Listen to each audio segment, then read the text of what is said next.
उसके नजरे में बढ़ रहे हैं। आइए हम वचन में जाने से पहले एक छोटी सी प्रार्थना करेंगे, अपने मनों को तैयार करेंगे, अपने हृदय को तैयार करेंगे।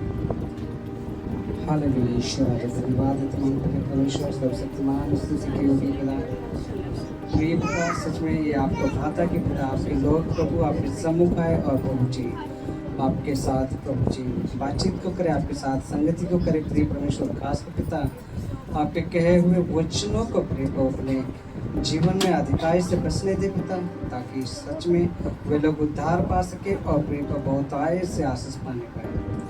आप पिता सारी आदर सारी महिमा आपके नाम को देते हुए प्रार्थना प्रिय प्रभु यीशु के नाम से। हालेलुया।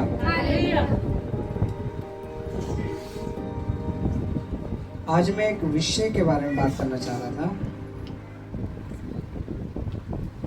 और ये जो विषय है बहुत ही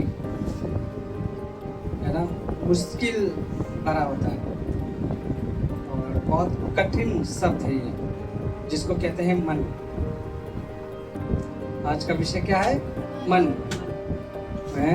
और मन को कैसे काबू करें, कैसे कंट्रोल करें, ये कितना जरूरी है हम सब, है ना? क्यों? क्योंकि हमारा जो मन है वो बहुत प्रकार की बातों को सोचता है, बहुत प्रकार की चीजों को करने की कोशिश करता है ना? बहुत सी ऐसी बातें हैं, बहुत सी ऐसी युक्तियां हैं, योजनाएं हैं हमारा जो मन है वो बनाता है, जो हमें क्या है पाप की ओर ढकेलता है, संसारिकता की ओर ले जाता है ना? और साथ ही साथ हमें परमेश्वर से दूर करता है। हालेलुया, है ना? तो जरूरी है कि हम अपने मन को कैसे काबू करें और आखिर ये मन होता क्या है, इसके विषय में आज हम लोग चर्चा करेंगे। अगर हम यिर्मयाह की पुस्तक अध्याय 17 और उसका 9 देखें तो इसमें इस प्रकार लिखा है, मन तो सब वस्तुओं से अधिक धोखा देने वाला है और उसका निदान नहीं हो सकता, उसे कौन समझ सकता है? हालेलुया, है ना? यहाँ पे वचन क्या कहता है? अलग अलग संस्करण में हम देखें, इसके अनुवादों में देखें, जैसे किंग जेम्स संस्करण में देखें तो इसमें इस प्रकार लिखा, मन तो सब वस्तुओं से अधिक धोखा देने वाला है, उसमें असाध्य रोग लगा है, उसका भेद कौन समझ सकता है? और ये हिंदी मानव संस्करण में देखें, मन तो सब वस्तुओं से अधिक धोखा देने वाला होता है और इसमें क्या है? असाध्य रोग लगा होता है और इसको कौन समझ सकता है? मानव हृदय सभी चीजों में सबसे ज्यादा धोखेबाज है और बहुत दुष्ट है, कौन जानता है कि ये कितना बुरा है ना? संदेश बाइबल के अगर हम संस्करण में देखें, हृदय पूरी तरह अंधकार में और धोखेबाज है, एक पहेली है जिसे कोई नहीं समझा सकता। हालेलुया।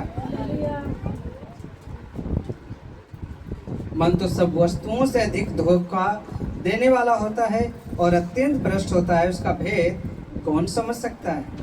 तो मन के विषय में अलग अलग बाइबल के संदर्भों में उसके संस्करण में बताया गया है कि मन किस प्रकार से होता है। चंचल होता है ना? कष्टदायक होता है, धोखेबाज होता है ना? यहाँ पे तो लिखा है लाइलाज भी होता है ना? इसको काबू करना हर एक विश्वासियों के लिए बहुत बहुत कठिन है।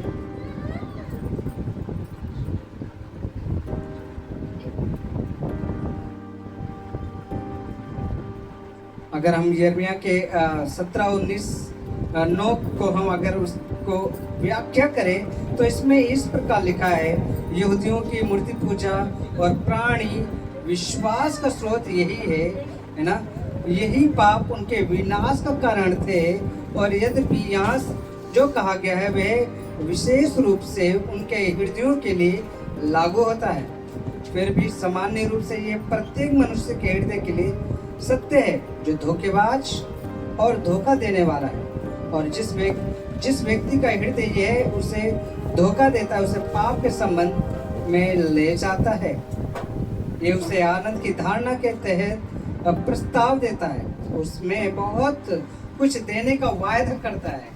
हमारा जो मन है वो बहुत प्रकार के लालचों को आगे रखता है, बहुत प्रकार के अभिलाषाओं को आगे रखता है ना। कहता है कि ऐसा कर तो तेरा मन है ना बहुत संतुष्ट होगा, और वैसा कर तो तेरा मन है ना बहुत सुखी होगा।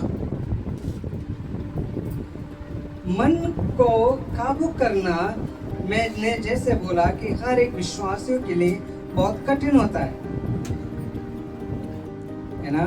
अगर हम उसके वास्तविकता के बारे में जाने, उसकी सच्चाई के बारे में देखें, जो हमें है ना झूठे अभिलाषाएं देता है, झूठे है ना वायदे करता है, तो ये क्या है, एक अलग प्रकार का झूठ है ना। इसकी वास्तविकता देखें तो आनंद नहीं देता, ये सब कल्पना है, और कल्पना है केवल एक भ्रम है, एक सपना है जो देता है वो बहुत ही कम समय तक देता है। आप कोई भी काम कर लें है ना, कोई ऐसा काम जो परमेश्वर के विरोध में है, आप उसे करें तो आप महसूस करेंगे कि कुछ समय बाद, कुछ घंटों बाद वो आनंद फिर गायब है ना, उसमें आनंद फिर कहाँ रहा है ना। और कड़वाहट और मृत्यु में समाप्त होता है, ये बातें है ना। और उसे लाभ की धारणा के तहत प्रस्ताव देता है, और ये उसे ऐसे ऐसे पापपूर्ण तरीकों से धन का वायदा करता है, लेकिन जब वह उन्हें प्राप्त कर लेता है तो उनसे नुकसान में रहता है। ये धोखा देने वाले धन वचन को दबाते हैं, उसे विश्वास से भटकाते हैं, उसे कई दुखों से छेदते हैं, और उसके प्राण को खतरे में डालते हैं। हालेलुया। ये दुनिया में सम्मान और श्रेष्ठता का वादा करता है, कहता है सम्मान पाए, ये कर वो कर है ना, धनी हो जा है ना, अमीर हो जा। कल मैंने एक स्टेटस लगाया था व्हाट्सएप में, शायद कुछ लोगों ने देखा होगा।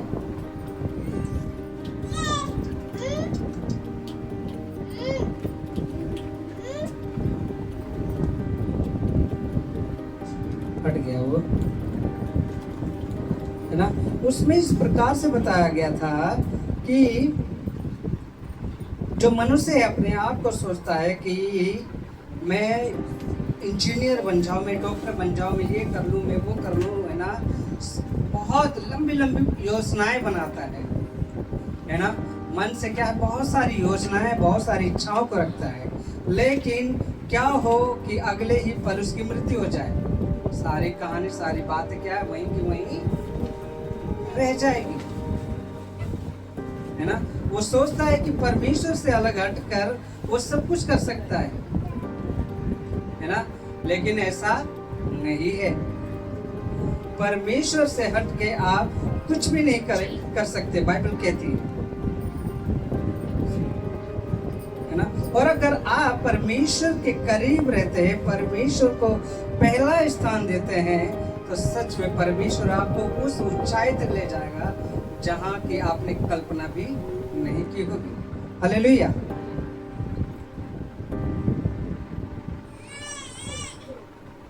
है ना। हम देखते हैं जब अचानक विनाश आता है ना, या उसे ज्ञान के मामले में धोखा देता है, उसे विश्वास दिलाता है कि वो बहुत ज्ञानी है ना। और जब वह अंधा और अज्ञानी है और जैसा उसे जानना चाहिए वैसा कुछ नहीं जानता, केवल अपने आप को धोखा देता है, क्योंकि मसीह में परमेश्वर और एक क्रूस पर चढ़ाए गए मसीह और उसके द्वारा उद्धार के अलावा और कोई सच्चा ज्ञान नहीं है। हालेलुया।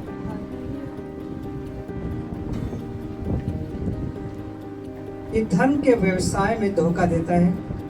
ये मनुष्य को विश्वास दिलाता है कि वह बहुत पवित्र और धार्मिक व्यक्ति है और स्वर्ग जाने का उचित मार्ग है, जबकि उससे और उसके चरित्र से बहुत दूर है।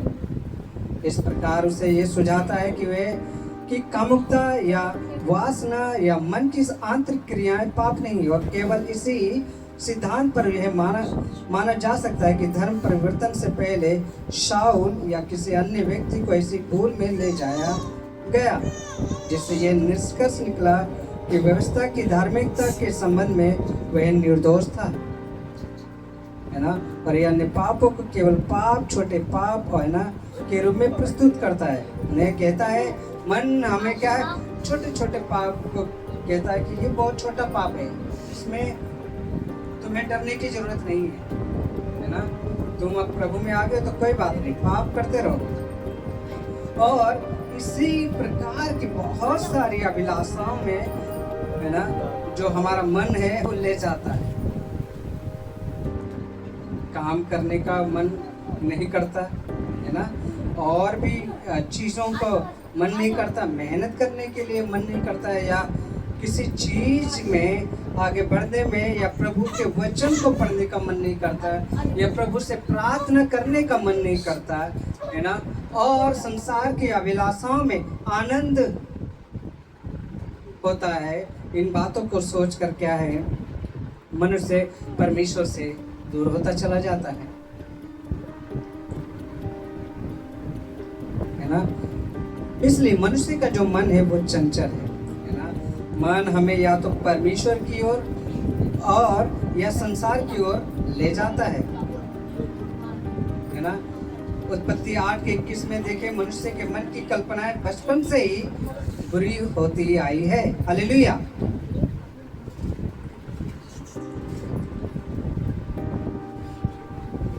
तो हमने देखा कि मन क्या है ना। मन में क्या है, असाध्य रोग लगे, है ना। मन को काबू करना बहुत मुश्किल है ना। मन की ही सुनना, मन की ही करना, है ना, ये चीजें ही परमेश्वर से हमें दूर कर देती। परमेश्वर के लिए सुबह उठ के प्रार्थना न करना, है ना। मन करता है अरे थोड़ा और सो जाओ, है ना, अरे प्रार्थना के बजाय कुछ और काम निपटा लूँ, मुझे वो काम दिख गया। बाइबल पढ़ने के समय, है ना, मुझे ये काम पहले निपटा लेता हूँ, बाइबल तो मैं बाद में पढ़ लूँगा, है ना। बाइबल कौन सा भगा जाता है। इस प्रकार की बातें हमारे मन में उत्पन्न होती है। इसलिए नीति वचन 4:23 में इस प्रकार लिखा है, अपने मन की रक्षा कर। सबसे पहले क्या है, अपने मन की रक्षा कर, मन से ही जीवन की दिशा तय होती है। हालेलुया। हमें अपने मन की क्या करना है, रक्षा करनी होगी, है ना।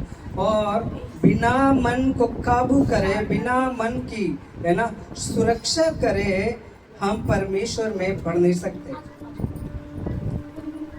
क्योंकि हमारा जो मन है वो क्या करता है, बोलता है कि ये कर ले, ये खा ले, वो पी ले, है ना। अरे थोड़ा सा पीने में क्या होता है, थोड़ा सा ये चीजें, है ना, करने में क्या होता है ना। थोड़ा वहां चला जा, है ना, या ये चीजें कर ले, थोड़े से में क्या होगा, थोड़े से झूठ बोले क्या होगा। और यही बातें हमें परमेश्वर की ओर से दूर करता है। अगर रोमियो 8:6 में देखें, बाइबल कहती है शरीर पर मन लगाना तो मृत्यु है। हालेलुया, है ना। अब तो बाइबल कह रही है कि शरीर पर क्या करना, मन लगाना क्या है, मृत्यु है। वो मृत्यु की ओर ले जाता है। अगर हम अपनी मन की सुने, अपनी मन की करें, है ना, तो कहावत है ना, एक सुनते हैं सबकी और करते हैं अपने मन की। लेकिन यही क्या है, हमें मृत्यु की ओर ले जा रहा है। हालांकि ये एक मजाक वाला शब्द है, लेकिन ये, है ना, हमें मृत्यु की ओर ले जा रहा है। हालेलुया। रोमियो 8:6 में क्या कहता है, शरीर पर मन लगाना क्या है, मृत्यु है। हम दाऊद का उदाहरण देख सकते हैं 2 शमूएल 11 में, है ना। जब वो सैमुएल सैनिकों को लड़ने के लिए भेज देता है और वो अपने घर में आराम फरमा रहा होता है, आराम से बैठा हुआ होता है ना। और जब वो आराम फरमा रहा होता है, उसके मन में पाप उत्पन्न हो रहा है ना। वो अपने छत में टहलता है ना, अलग अलग स्त्रियों को देखता है और वो क्या है, फिर पाप में गिर जाता है। इसे चाहे तो आप घर में जरूर पढ़ें, है ना। दूसरा शमूएल अध्याय 11। तो जब मन भटकता है तो पाप में गिरने की संभावना अधिक हो जाती है। हालेलुया, है ना।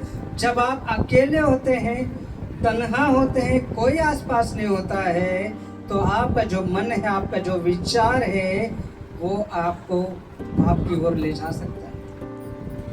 पर यदि आप अकेले हैं, है ना, तन्हा है और आपके आसपास कोई नहीं है और आपके मन में, आपके विचार में आप अगर काबू कर लेते हैं, काबू करने की क्षमता है, ताकत है, तो आप परमेश्वर से दूर नहीं हो सकते। हालेलुया।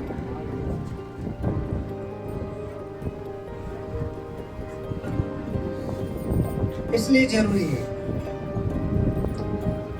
अगर हम मन को काबू करना है तो हमें प्रार्थना में और ध्यान में, है ना, ज्यादा समय बिताना।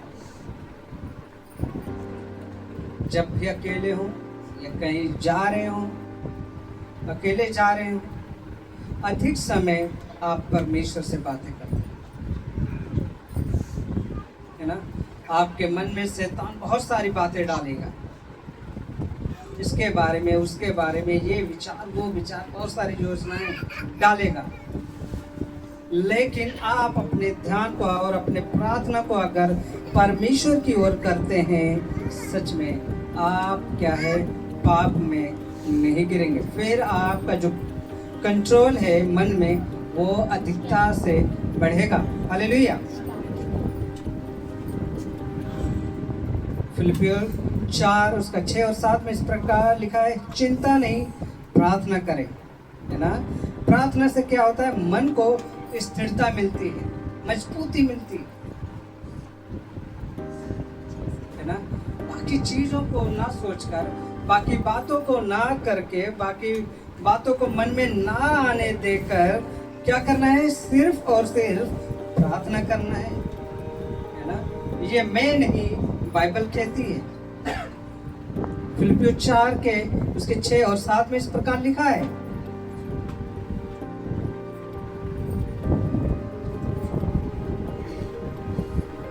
दूसरी चीज जो हम कर सकते हैं वो है बाइबल अध्ययन, बाइबल को पढ़ना। भजन संहिता 119 उसके 11 में लिखा है, तेरा वचन में क्या है, मेरे मन में रख छोड़ा है कि ताकि तेरे विरुद्ध में पाप ना करूं। हालेलुया, है ना। इसलिए अगर हम उसके वचन को अपने हृदय में रख छोड़ते हैं, उसके वचन को हम प्रतिदिन पढ़ते हैं और रिपीट करते हैं, अध्ययन करते हैं, है ना, मन में दोहराते हैं बार बार उसके वचन को, है ना, तो क्या है, हम उस पाप पर विजय पाएंगे। हालेलुया, है ना। सिर्फ ये कहना कि नहीं, मैंने तेरा वचन अपने मन में रख छोड़ा है कि तेरे विरुद्ध पाप ना करूं, सुन के सिर्फ सुनना और एक अलग तरफ रख देना नहीं, काफी नहीं है। इस वचन को पढ़ना और इस पर बार बार दोहराना, मन में रखना, बार बार रिपीट करना, ये आपको क्या है, पाप पर विजय दिलाएगा। हालेलुया।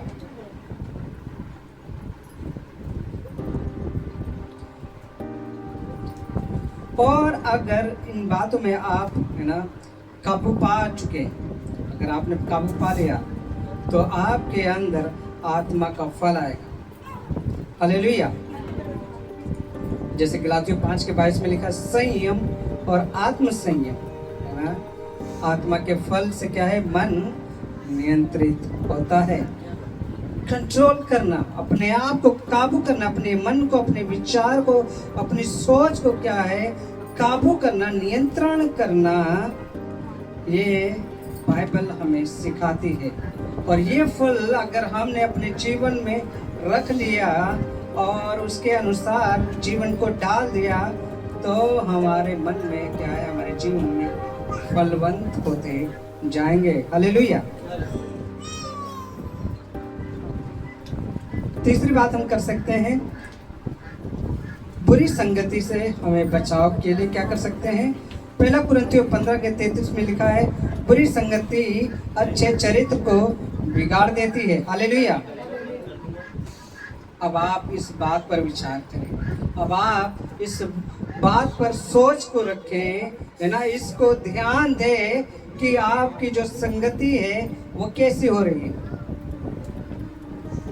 आप कैसे संगत को रख रहे हैं। क्योंकि बाइबल क्या कह रही है, बुरी संगति अच्छे चरित्र को बिगाड़ देती है। हालेलुया,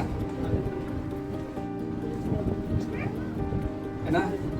ये उदाहरण बहुत पुराना है कि अगर कहीं कुछ जुआड़ी, है ना, ताश खेल रहे हो और कोई ताश न खेलने वाला सिर्फ जाके वहां पे खड़ा हो और देख रहा हो, है ना, तो आसपास के लोग क्या सोचेंगे कि ये भी जुआड़ी ही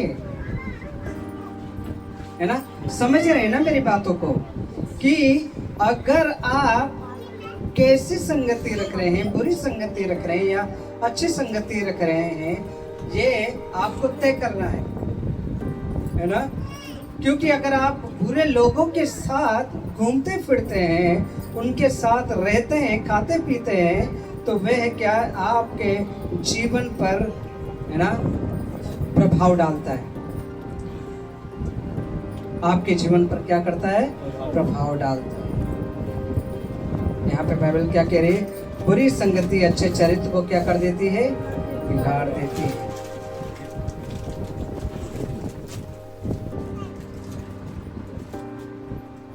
ना, चौथी बात ये कर सकते हैं, हर विचार को बंदी बना सकते हैं। हर विचार को, हर सोच को हम क्या कर सकते हैं, बंदी बना सकते हैं, कंट्रोल कर सकते हैं, मतलब कि उन्हें कैद कर सकते हैं।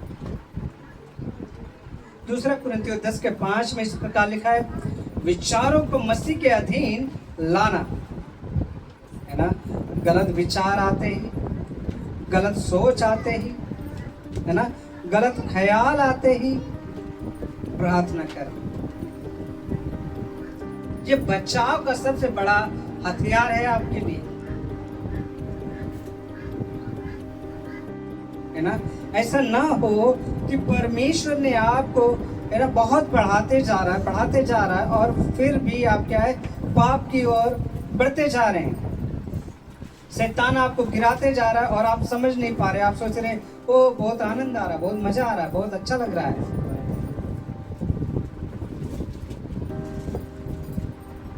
ना। परमेश्वर ने आपको सब कुछ दिया, हर एक प्रकार से उसने आशीष की, लेकिन आप क्या कर रहे हैं, पीने खाने में समय बिता रहे हैं, है ना, और लोगों के लिए गलत उदाहरण पेश कर रहे हैं। तो ये क्या है, आपके चरित्र को क्या करेगा, बिगाड़ देगा, है ना।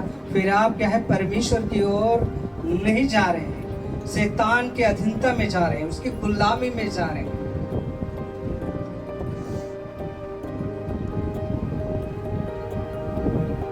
तो इसलिए जरूरी है, अगर मन में कोई विचार ऐसे आते, जो गलत विचार या गलत सोच आते, तो हमें तुरंत प्रार्थना करना है, परमेश्वर मैं अपने विचार को, अपनी सोच को तेरे हाथ में देता हूं।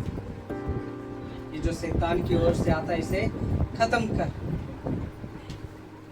है ना। क्योंकि बाइबल क्या कहती है, तुम मुझसे मांग मैं तुझे दूंगा। हालेलुया, है ना। तुम मुझसे मांग मैं तुझे गहरी और गुप्त बातों को बताऊंगा, जो तू अभी समझता भी नहीं है। पांचवी बात देख सकते हैं, मन का नया बनना।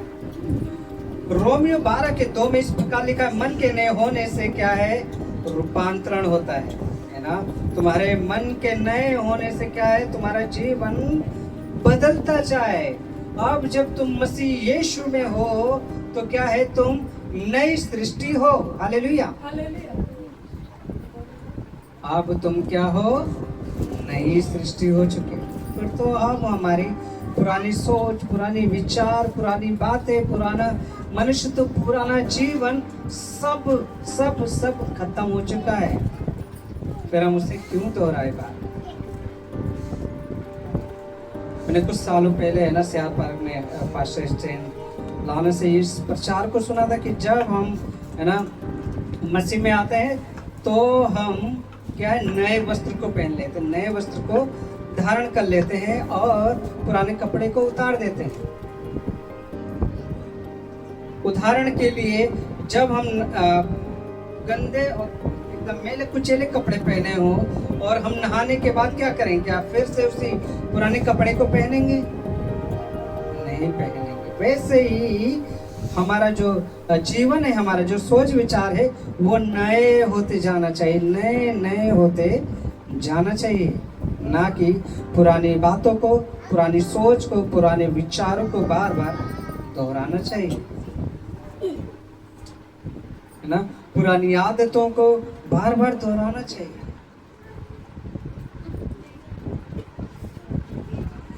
इसलिए मन को काबू करना कठिन है पर संभव भी है ना। और ये संभवता किसके द्वारा होगा? पवित्र आत्मा के द्वारा, है ना।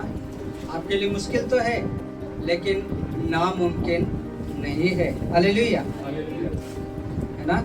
परमेश्वर के लिए वचन क्या कहता है? बाइबल क्या कहती है कि परमेश्वर के लिए कोई भी बात मुश्किल नहीं, कोई भी बात असंभव नहीं, हर एक बात संभव हो जाती है। हालेलुया, है ना।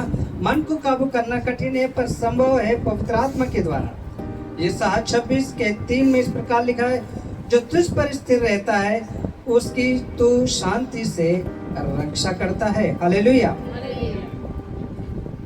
बाइबल यहाँ क्या कहती है?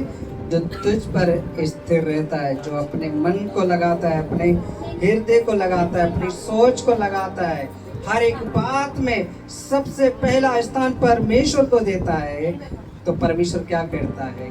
उसके जीवन में शांति को उंडेल देता है। हालेलुया। परमेश्वर उसके मन को नया कर देता है, उसके आसपास की परिस्थितियों को क्या कर देता है?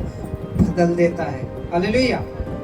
इसलिए जरूरी है कि हम अपने मन को प्रतिदिन नया बनाएं, हर एक विचार को कैद कर दें यीशु मसीह के नाम से। बुरी संगति से हमें दूर रहने की जरूरत है ना। साथ ही हमें आत्मा का फल लाना बहुत जरूरी है। बाइबल अध्ययन प्रतिदिन करना है। प्रार्थना और ध्यान परमेश्वर में सब कुछ बदल सकता है ना। इसलिए जरूरी है कि मन में क्या है? ज्यादा मन ना लगाना। शरीर पर मन लगाना क्या होता है? मृत्यु होता है ना। मन की ना सुनना, नहीं तो वो मन तुम्हें क्या करेगा? मृत्यु की ओर ढकेल देगा। हालेलुया। तो प्रभु आप लोगों को आशीष दे इन वचनों के द्वारा।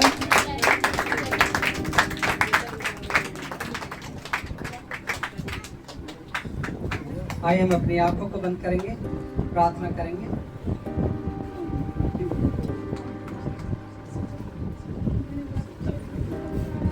आइए हम अंगीकार करेंगे इन वचनों को। हे प्रभु, मेरे मन को अपने अधीन कर, मुझे तेरा वचन दे और पवित्र आत्मा से भर दे, ताकि मैं हर विचार को तेरे अधीन लाकर जी सकूं। प्रभु, मैं हर एक बात को जो प्रभु तेरे विरोध में है, उन बातों को मैं खत्म कर सकूं। अपनी सोच को, अपने विचार को मैं तेरे अधीन कर सकूं। हे परमेश्वर, तू जानता है कि मेरा मन चंचल है। मेरी सोच, मेरी भावनाएं, मेरी इच्छाएं सब तुझसे भटकती हैं। प्रभु यीशु, तू मेरे मन का राजा बन जा। हर गलत विचार को तू निकाल दे और अपने वचन से मुझे भर दे। पवित्र आत्मा मेरी मदद कर कि मैं अपने मन को तेरे अधीन रख सकूं। यीशु के नाम, आमीन।